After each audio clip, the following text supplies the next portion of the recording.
Hello and welcome to Rails to Nowhere. I am Ella and I'm joined in person by Simon. Hello. Today we'll be travelling back to the early 19th century, late 19th century and early 20th century to discuss a railway that is quite important to me, but also I think has a lot of potential for the future. That railway is the Jersey Railways and Tramways, a railway that has now unfortunately disappeared from the face of the planet. It does exist in places, but it's a very important railway, I think, in understanding rural communities and understanding how important the railway actually is to a community, and it's also a great case study of integrated transport. We'll get to that. I'm not entirely sure how many parts this will be, but it will certainly be a multi-part series because there's quite a lot here. Should we just start off at the beginning as such? Yeah, it's a very good place to start. A bit like Genesis. One person said. Yes. So Jersey has had some form of railway on it since the 1870s. There was a line that opened between St Auburn, the old capital as it's often known, and St Helier, which is the main big settlement on the island. And it ran along the seafront around St Auburn's Bay. This is, if you go and look on a map on Jersey, this is the kind of southern, almost like croissant part of the island, is the best way to put it, because it's got a croissant curve to it, and it's all along the bottom. This line was standard gauge, because like most railways in this time period, it was being built by a few entrepreneurs who were trying to promote this as the future of transit, and it only ran through the most populated part of the island because it was what was deemed to be the most profitable. Unusually, it was built on a truss bridge, and if you're more interested in this, I would point you at the rail natter that I did with Gareth on this, where there's some pictures, because not really much of this railway survives on the historical record. With that too, a few years later, another line opened between St Auburn and Lamoy Quarry, built to the 1067mm gauge. How precise. Yes, very interesting. I assume that makes more sense in Imperial? I think it's 3 foot and change. It's not quite Cape gauge. It's quite interesting. And this was eventually merged into the original section to form one continuous railway. This continuous railway was joined at St Auburn with a large terminating platform and a bay that went off around the side, and the entire line was re-gauged to the 3 foot 6 inch Cape gauge that is very common in smaller and narrow gauge character railways. So it's 3 foot 6 inches and a little bit. Yes. But that might just be Google conversion being not quite perfect. Yeah. But it's about 3 foot 6. Yeah, it's your classic narrow gauge that you see not in Japan, but it's quite common in, as I said, it's the name Cape gauge that's common in South Africa, common in a lot of the former British Empire. Yeah. For smaller railways that go through mountainous terrain. Yeah, it's not that far off sort of European continental meter gauge railways, so things like the Harts Mountain Railway and stuff like that. Yeah, it's that sort of size of gauge. Although the trains are much smaller than the Harts trains, I'm aware. Yes, the trains are very small on this railway. The Harts trains are basically full-size trains on narrow wheels. Yes, that's as it should be. But it's much bigger than what we'd think of for a narrow gauge railway. If you thought about an active narrow gauge railway in the UK today, so something like the Festiniog or the Welsh Highlands, those are very small. Those are on 15-inch. Yeah, track. Romney Hythe as well is another good example. They are very small trains as well. Very small. Often about a third scale, if that. Yeah, the Romney Hythe is miniature. The Festiniog is technically it's full size because it's just a narrow gauge. It's not a miniature railway; it's just a narrow gauge. But it's a smaller. It's only 15-inch gauge, and I think looking at pictures, it's hard to get a scale of these things when you're just looking at pictures, but I get the sense that the Jersey trains are all sort of approaching, not quite, but approaching sort of small mainline size. Yeah, they're very much approaching what you would call a small mainline train. Yeah, whereas the Festiniog is very definitely a small train. Like it's very definitely it's not a miniature train, it's not a mainline train, but it's a mini train, a little train. Yeah, as I say, it's very much arguing the difference between like a midi bus and a minibus. Yes. Here. Yes. Well, we're sort of getting an idea of what the character of this railway looks like. Well, we're going to be, it is quite important that we go on a bit to discuss about, I think, definitions and character, which is quite important here. Yeah.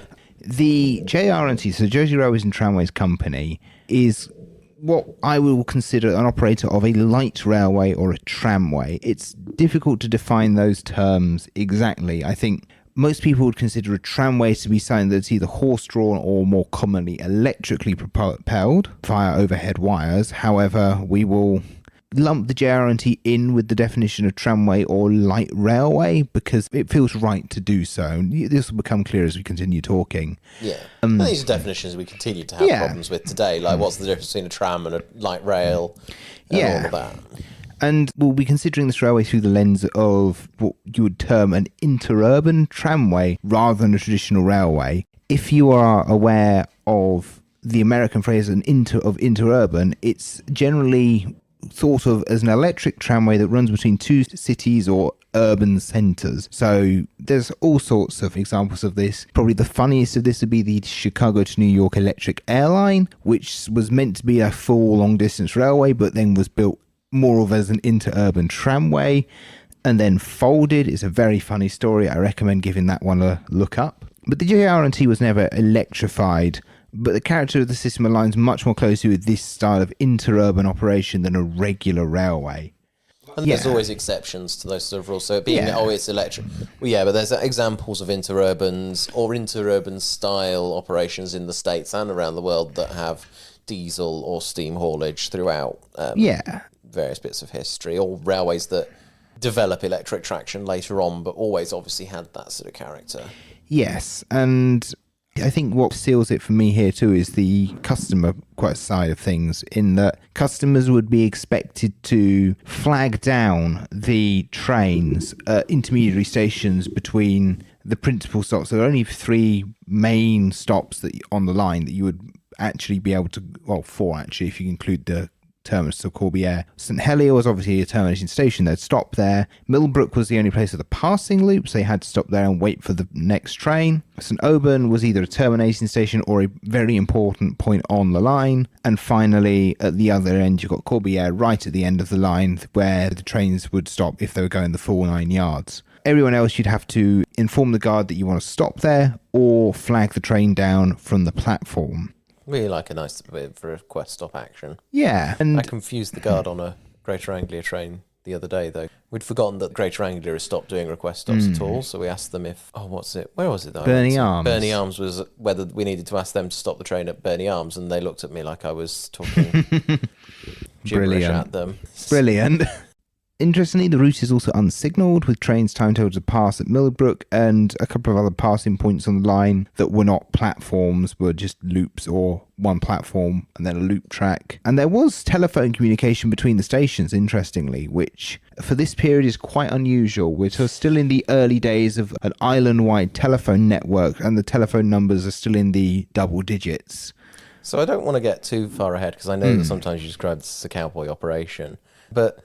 Is it like completely unsignalled, or do they have they don't have tokens at all? It's just as far as I can tell, I've found no record of token block. You know that there's another train on the line, so as far as I can do tell, not proceed past the loop until the other train has appeared. As far as I can tell, I've not found any records of tickets or token staff in the books that I've been able to find. Unfortunately, as I say, I've never found an operator's manual or a rule book, which is the thing that one we of those need. Annoying issues. See our previous episode on the loss of records, and I did speak with the Palot Museum, who have a few interesting bits of paraphernalia.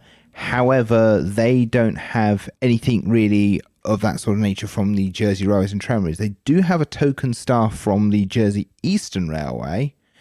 Yeah, and but I can't confirm. Such things it's possible such things could be completely lost, but you would have thought that you would expect there would have been mention. Some sort of record. You'd expect some sort of mention.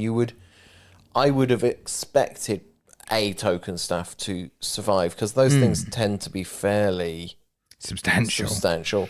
You'd also expect there to be some sort of record of where they were kept as well.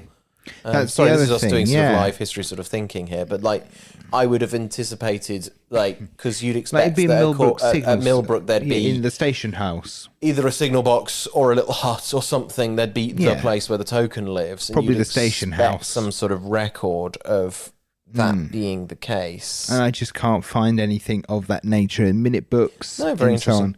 There's not to say that they didn't have it, but judging by how some of the operations that I've read about went, I would be willing to... Sounds a lot like it's... Yeah, it's very much, you will be travelling, you're expected to be at this point, you wait here until you see your mate coming the other way, which works. Yeah. And as you're probably starting to gather, the line was built to quite a basic standard. A report from the Northeastern Railway's Ramsay Kendall, so we're talking about a British railway that's come to inspect the line on request. They note that there's no balloon loop or turnaround facility, which causes even wear on the tyres, which is a maintenance problem. And the mechanical wear on the locomotives was due to them being quite weak, and they were battling with quite steep gradients on the Corbière branch. Yeah, because Jersey's not huge, but it's got some decent gradient changes, and because the route we're thinking of, like, I don't know whether we're thinking of it at this stage, but like I know the first bit's right along the coast, so it's right down at the coast level, but it later extends up. It extends inland, up, so inland. It's got to go up those sort of gradients to get inland. I'll give a description of the full route in a moment. Yeah, but it's got quite steep gradients.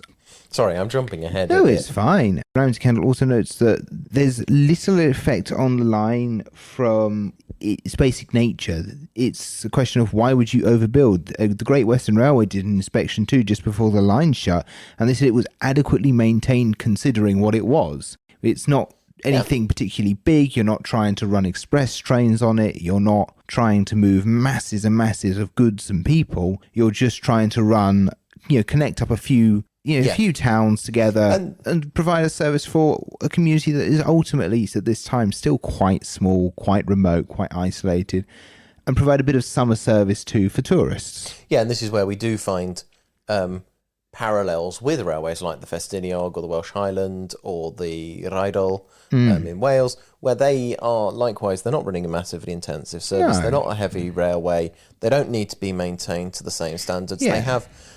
so the Festiniog and Welsh Highland now have quite, not complex, but they have fairly solid signalling infrastructure because that's the modern requirement for carrying passengers. But back in the day, it was very much this sort of like, there's a train coming down from the quarry, so you wait at this place for the train to come back down. And I get the sense, I think the Festiniog and the Welsh Highland had a little bit more sort of token working, not least because heavy slate trains coming down from the mountains, you don't want to be at the wrong end of that coming down. Well, you look at, for example, the modern Romney Hythe, they are working with Network Rail to develop new types of token block signalling. There's a great series they've got. The Linton and Barnstaple is an outlier and unusual in this sort of railway in that their Act of Parliament required them to be fully signalled. So the Linton and Barnstaple had full semaphores and proper signalling and everything because it was required to, but that stands out as an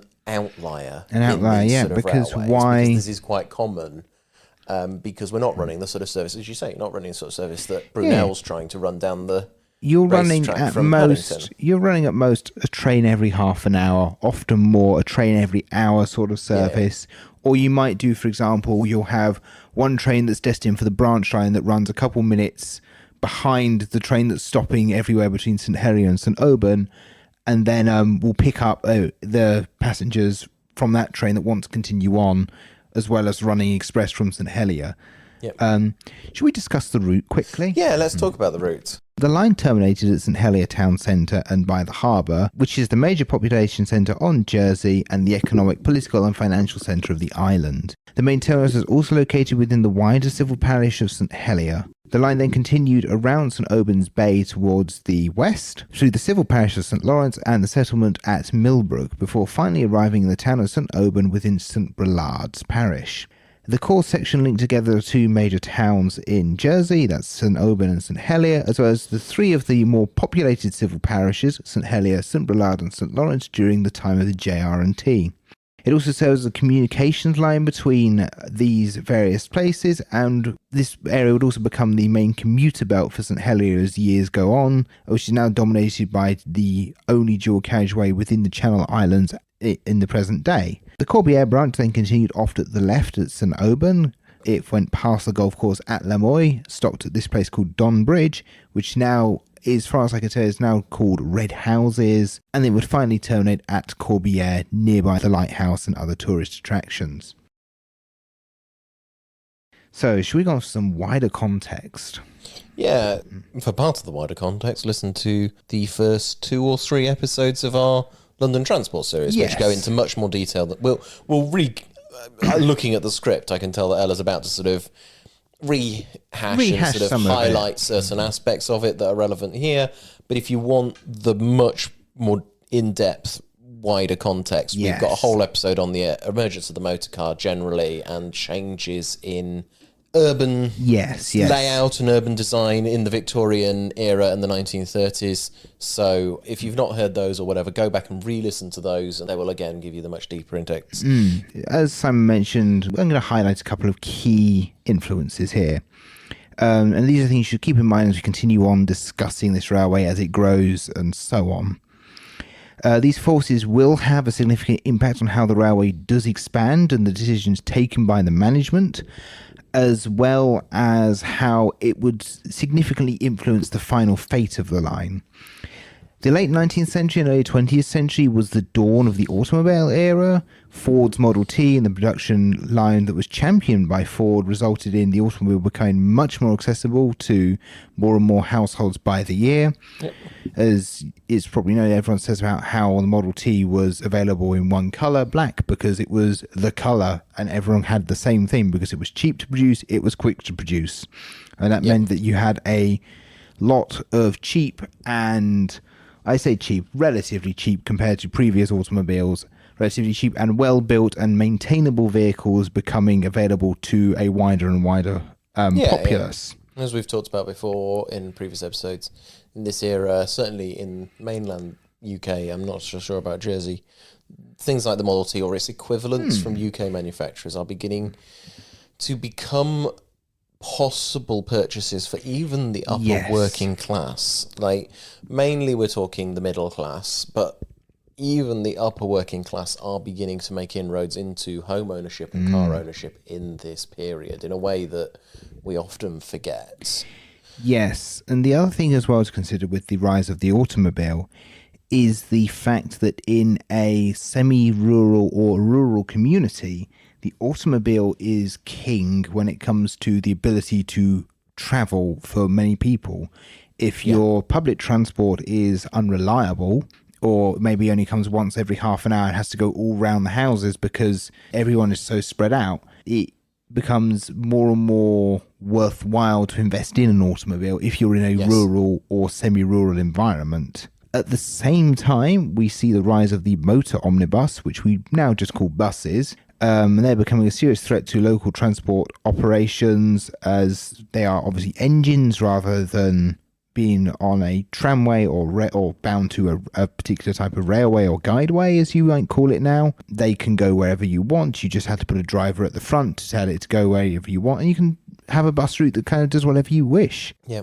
In particular, at this time, the London General Omnibus Company's B-Type was becoming more and more constructed, and it's generally thought to be the first mass-constructed bus, and that appears in 1912.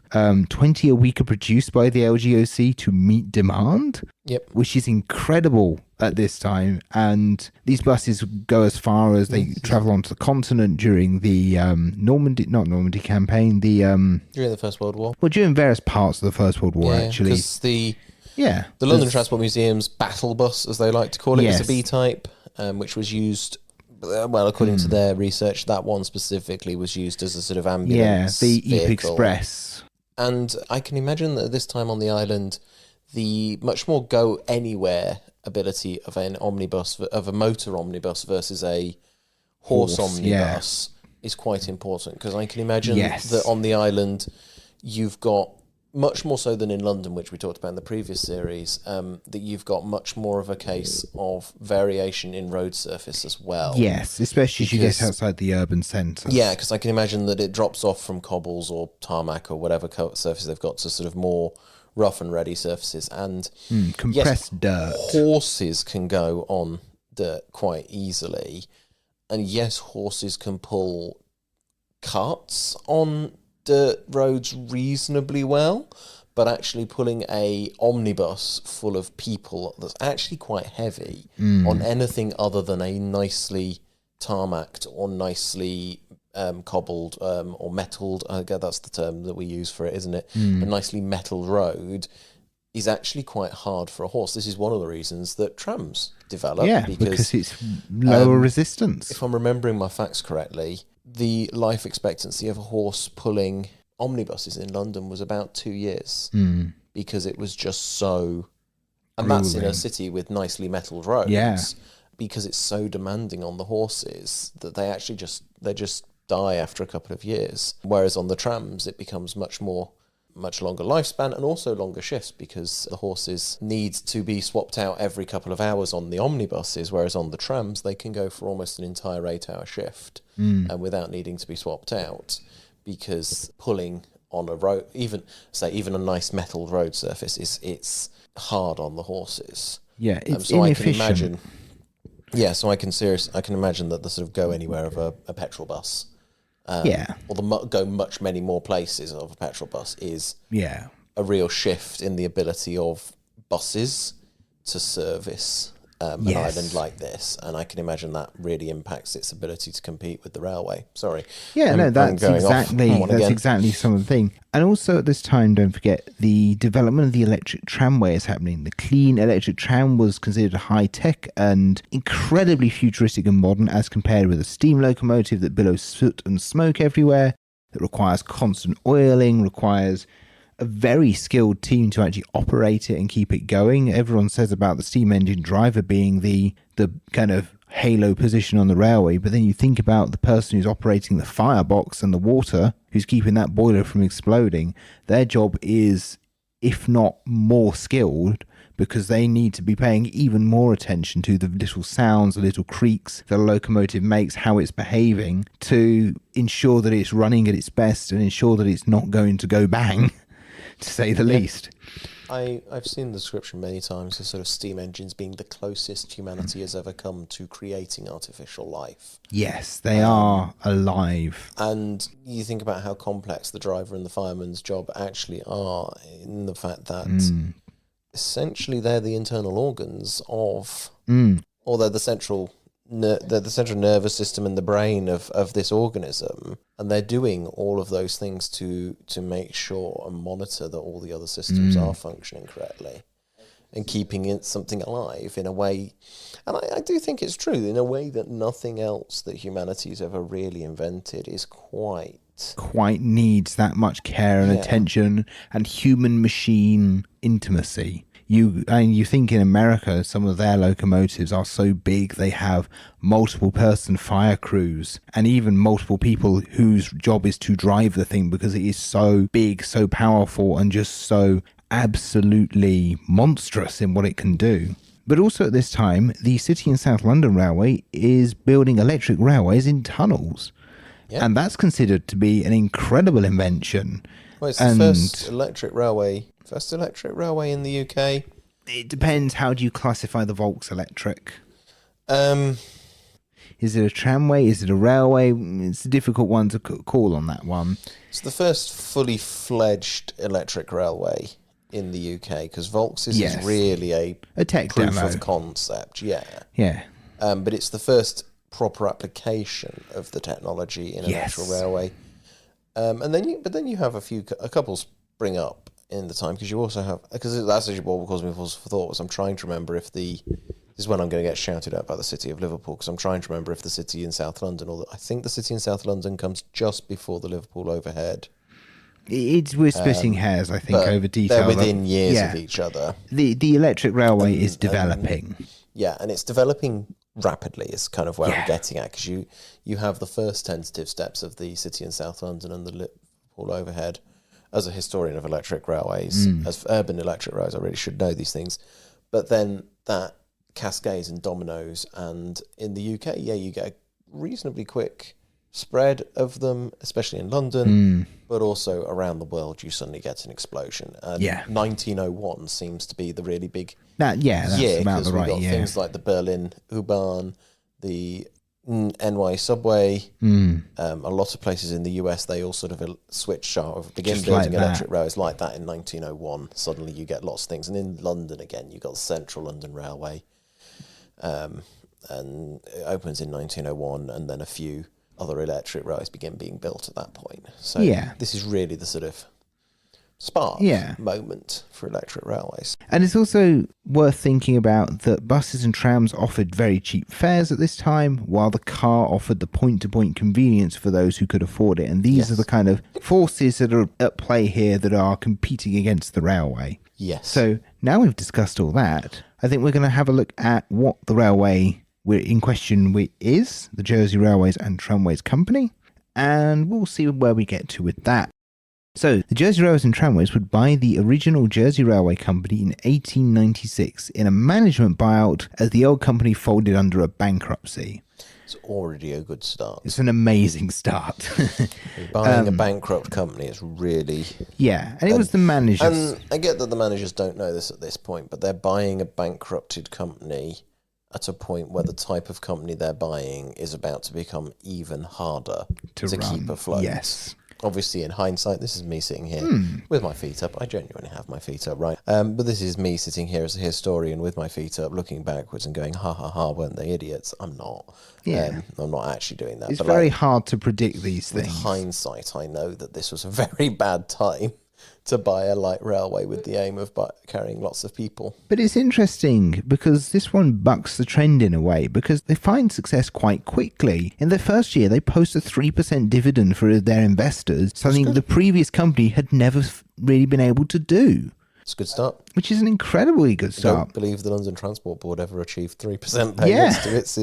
It was legally required to pay 3% to some of its investors, and I believe, if I'm remembering correctly, it never quite managed that much. Yeah, but quite interestingly, the railway is successful in these early years despite everything always being stacked against them. They would receive global attention because of the company's forward-looking philosophy and their embracement of new technologies. The name even embodies this. The Jersey Railways and Tramways indicated a desire to become a network of tramways rather than just a single railway, much as the old railway company, the old Jersey Railway, was happy to be. Capital expenditure also goes up in the first few years. A new station building at St Helier is constructed. It was built by the notable Jersey architect Adolphus Curry. I love the name Adolphus. Yeah, that would be like having Brunel and the people who designed Paddington Station designing your station, because it's the same similar sort of very well-known name in the local area, in the community, I suppose. It's quite an impressive structure that still stands to this day in Liberation Square. You can go on Google Maps and look at it. And it offered office space that was on Jersey rather than the previous company's UK-based office space. It had this impression of wealth and prosperity, and it was also very much in line with kind of the local dialect that Curry became very well known for, such as the Terminus Hotel down in St Oban, which he also built, as well as the local bank at St Helier. He's well known on the island. Interestingly, it's this weird fusion of what you would call the arts and crafts style. It's got very large arches, much like UERL structures with very large windows, which is unusual and almost unique in Jersey. But it also has more Gothic elements. It's a very interesting fusion because that was the dialect of the area. It was also designed to attract passengers from the docks, which were only a couple hundred metres away, if that. You could see it as you got off your liner or ship to then come to the island on holiday or back from home, and it was there, ready to take you. They also construct a new tunnel, which reduced a series of reverse curves that were difficult for the light equipment to navigate. This meant it was a direct route that was faster and allowed for reduced timings, and this was also key for their electrification goals, as it created an easier route to electrify. It also serves as part of the extension to Corbière from Lamoille, which is the tourist hotspot. They proudly proclaim in 1922 that the lighthouse is accessible by railway, and that's where you can get a grand view of sea and country. It's important also to, I think, at this point, think about who was using the railway. This is a more remote community, and as a result, the usage patterns on it maybe differ from something like a urban railway or an interurban tramway in America. Primarily, in the summer months, you had holidaymakers and tourists from the mainland. It served to connect up the various hotels and grouping and hotspots together. Hotels would advertise in the railway's timetables in an effort to drive business. And it was, as I say, the terminus also by the harbour and was one of the first major buildings you would encounter. And the other group is the local population. They probably use it as a bit of a commuter service, as well as for the market and afternoon leisure services that appear to be laid on if you start looking at the timetables, which were published in the Jersey Evening Post newspaper. We are still in the era of markets being a significant place for people to obtain food and other goods, and the two major markets at St Helier Central and the Braesford Fish Market would have been trading during the hours of the busiest service and were a short walk away from the main terminus.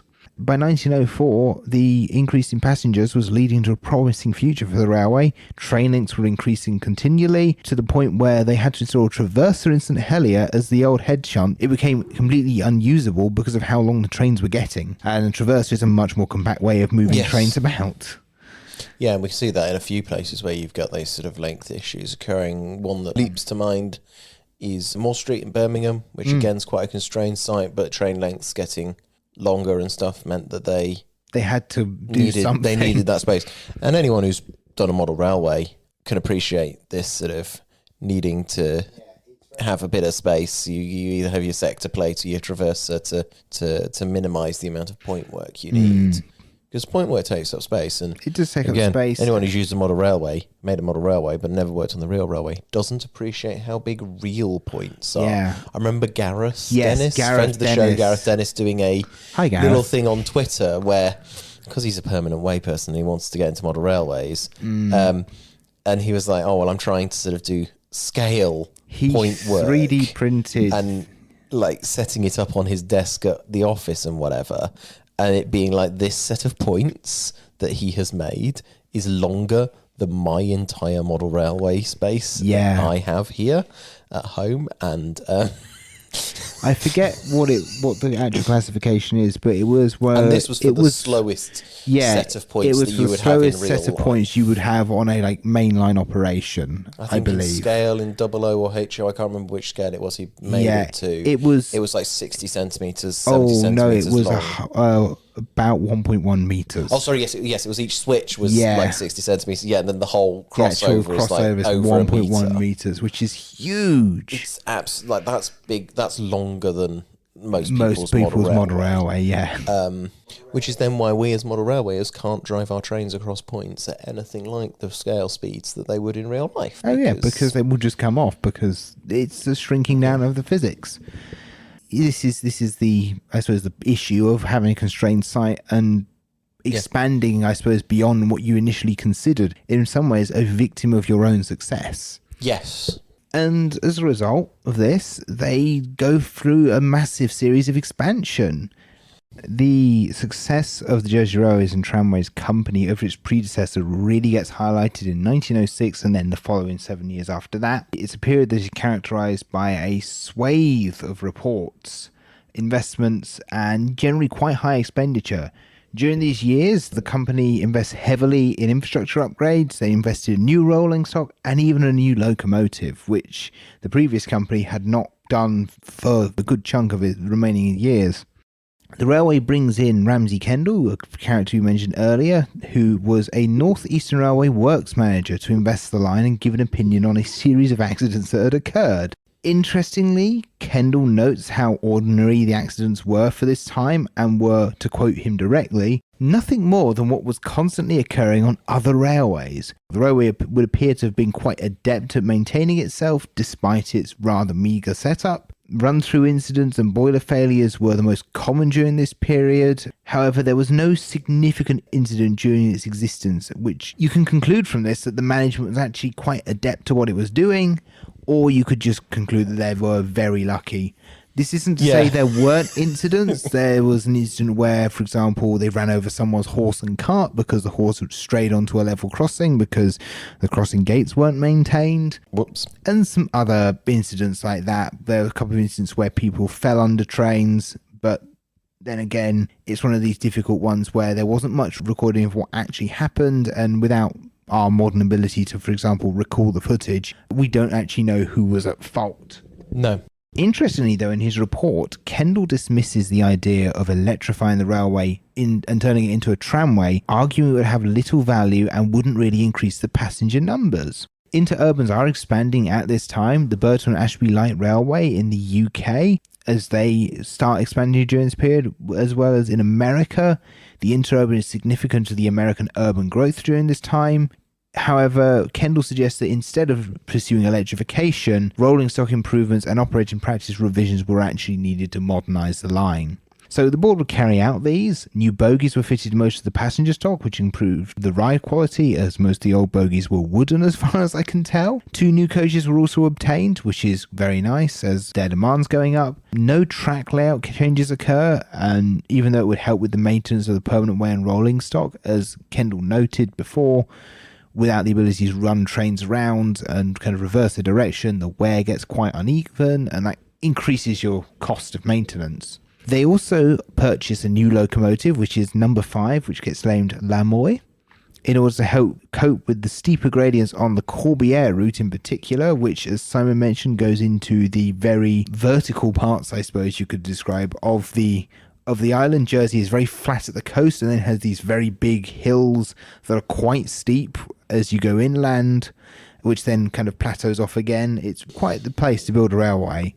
This locomotive would serve until 1928, when it was sold to the Victoria Falls Power Company, which was a power company in what we'd now call South Africa. It is assumed that because of some later railcar purchases and the very high demands of fuel and maintenance of that particular locomotive, that's where it was disposed, but not much is known, and managers' notes from works reports just don't survive, so we don't really know.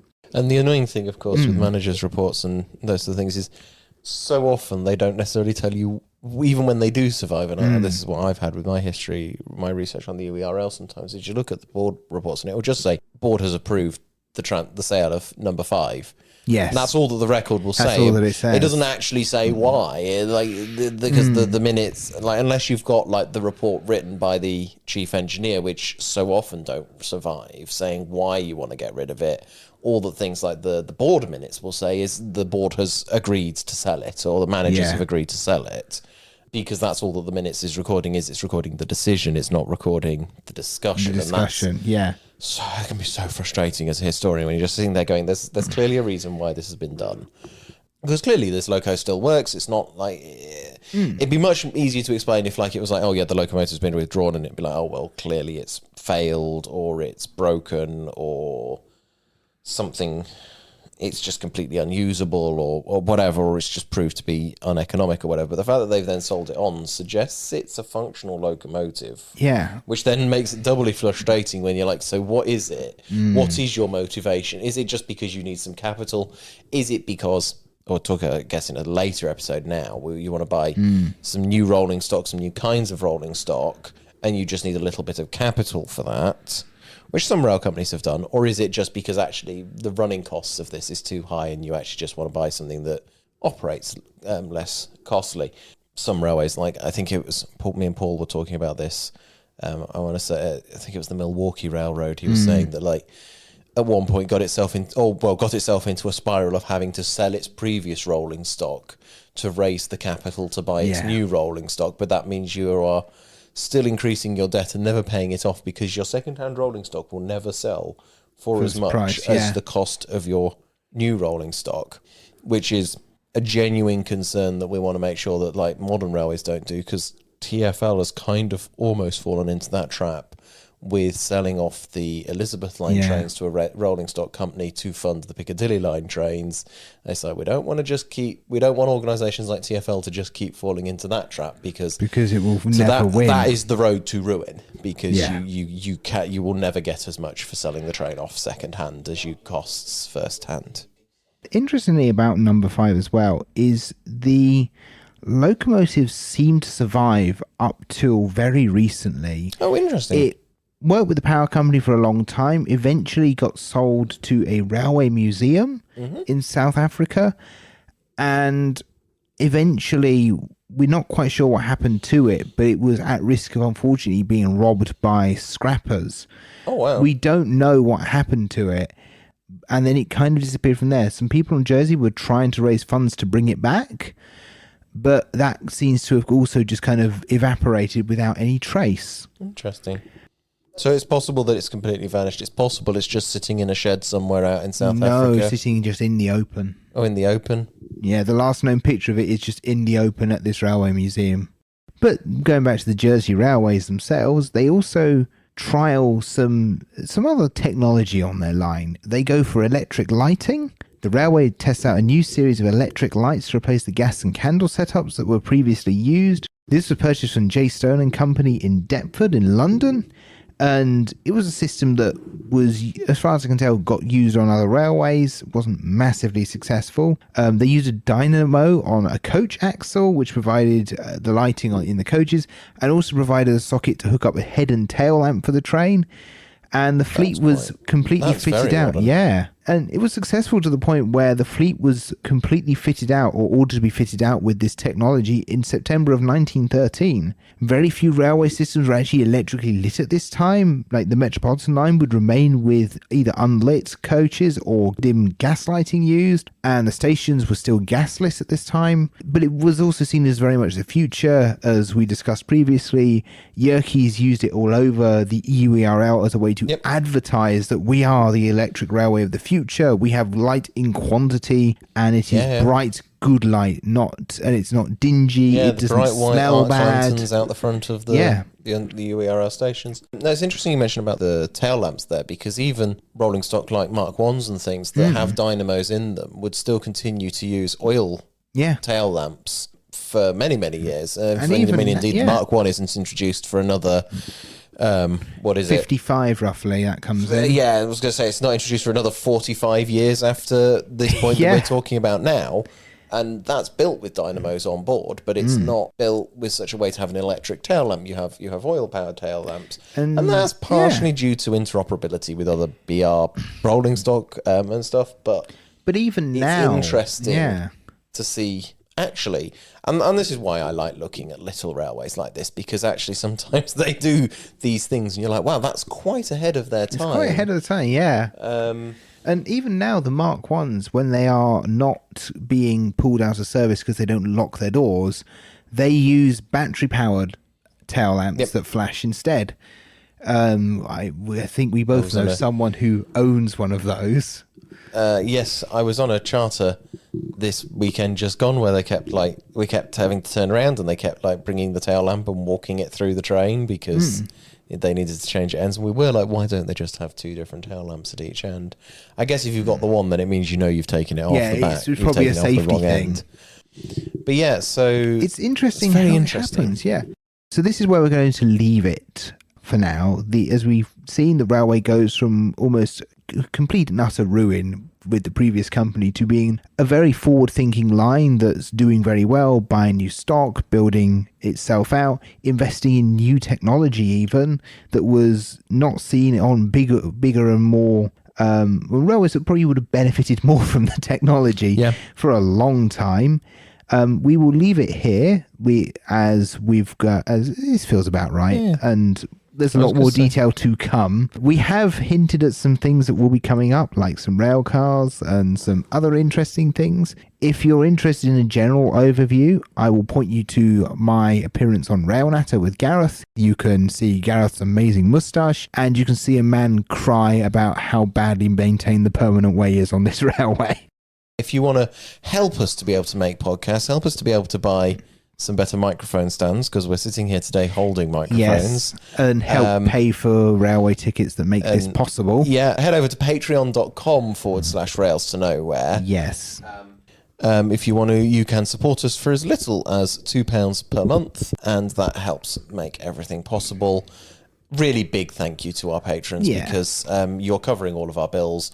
Our hosting fees on Podbean are just about to come up because it's just coming up to our anniversary point, and they're not insubstantial. We have hosting fees for a couple of URLs. We have bought a couple of underground railway companies. Yes. I had to take a train to come and record this. Yeah, we're recording in person today, and Ella's. We've been able to expense Ella's train ticket because Ella is currently underemployed. Let's phrase it like that. In a gap between doing your MA and hopefully doing your PhD next year. Currently, so that's allowed us to expense Ella's train ticket to come to my living room to record. which if things are a little echoey, as I say, if you hear rats in the background, that's because They're our sitting in our co-hosts. living room. Yeah, co-hosted by the rats. Yes, and thank you for listening. I yeah, hope thank you you. enjoyed this, and we'll see you in the future. Yeah.